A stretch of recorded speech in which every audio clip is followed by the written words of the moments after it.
What if I told you that one of the world's most charming birds is being silently pushed toward extinction, not by hunters or pollution, but by something far more subtle and relentless? Picture a rugged coastline under the African sun.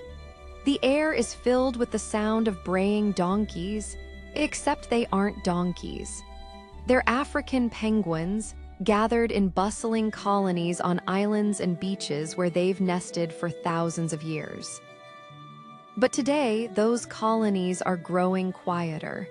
In just the last century, their population has collapsed by over 99%, and the reason isn't what you might expect. It's not oil spills or overfishing alone. It's the slow, creeping influence of a changing climate. To understand what's happening to the African penguin, you first need to see the world through their eyes, or rather, through the cold currents they depend on. These birds live in one of the most nutrient-rich marine environments on Earth, the Benguela Current, which flows along the coasts of South Africa and Namibia. This current brings cool, oxygen-rich water from the deep ocean up to the surface, a process called upwelling. That upwelling fuels explosions of plankton, which feed the fish, which in turn feed the penguins. For generations, this system was a reliable conveyor belt of food. But something has started to shift as global temperatures rise. The ocean is absorbing much of that heat. Warmer surface waters act like a lid, suppressing the upwelling that brings nutrients to the surface. In some years, the upwelling arrives later than usual or doesn't arrive with the same strength. The fish that penguins rely on, like sardines and anchovies, either move to cooler waters or become scarce. Suddenly, parent penguins must swim farther and dive deeper to find enough food for their chicks. Many don't make it back in time. Chicks starve, breeding pairs separate. Colonies shrink, but the problem doesn't end with food. African penguins are land nesters. They dig burrows in guano, accumulated bird droppings, or seek shelter under bushes and rocks to escape the heat. But over the years, humans harvested most of the guano for fertilizer, leaving the penguins exposed. Now, with rising air temperatures, the ground itself can become an oven. Eggs overheat. Chicks suffer from heat stress. In some colonies, volunteers have even placed small shade structures or handmade ceramic nests to help them cope, a temporary fix for a problem that's growing faster than anyone predicted. Then there's the rain. African penguins evolved in a relatively dry coastal climate. But as weather patterns shift, extreme rainfall events are becoming more common. A heavy downpour can flood burrows, drowning eggs and chilling vulnerable chicks. It's a cruel irony in a warming world. Sometimes it's the rain that kills.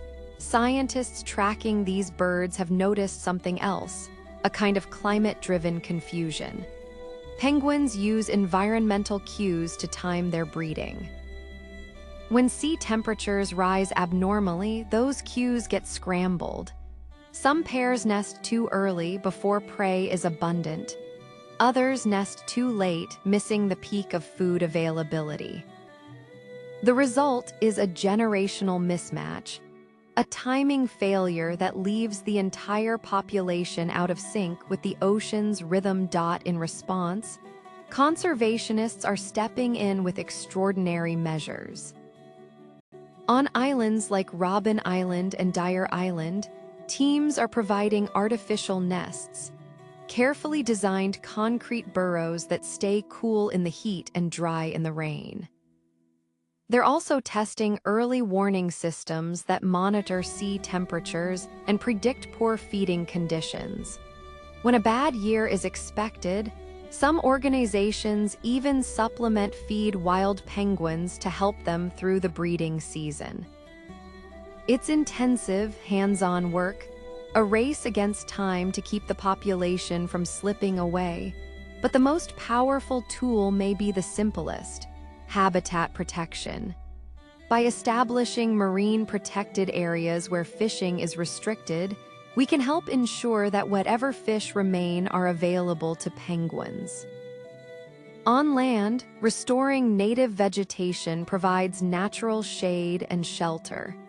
These efforts don't just help penguins, they help the entire ecosystem withstand the pressures of a warming world. What's happening to the African penguin is a preview of what many species will face in the coming decades.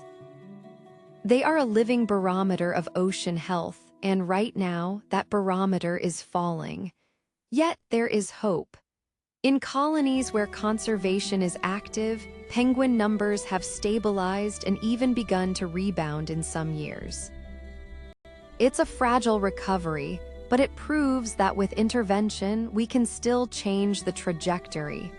The story of the African penguin is not just a warning, it's an invitation.